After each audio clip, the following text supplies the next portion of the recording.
It was January 2013. I'd been at my daughter's field where she got a horse. I'd been helping move some hardcore into the tack room because it was getting muddy. That night I thought I'd got a pull. The following day I found a pinhead next to it. Went to the doctors and they referred me. I had my mammogram and then I was told I was having some biopsies.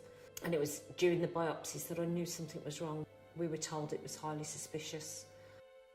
They'd taken biopsies and I would know for definite a couple of days later, but they couldn't give me an appointment at that point. And I went back on the Wednesday and the consultant, it was all because he was an understudy, it was almost like he couldn't tell me.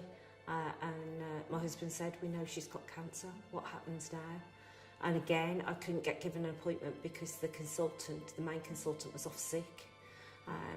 As it was in the end, I transferred hospitals, local hospitals, and I ended up having a full mastectomy on the 13th of February 2013. I found an additional lump in the other breast when I was going through radiotherapy. Mentioned it when I was having my radiotherapy treatment. They had to refer me back to my GP. My GP then had to refer me back to the hospital. I then had a 2-week wait to go for a scan, and then had to wait for my results when I was at the hospital. I was really ill through my chemo, really ill. And I never ever want to go through that experience again, and I want to do everything I can to prevent me from ever having cancer again. And I made the decision I wanted the other breast removing.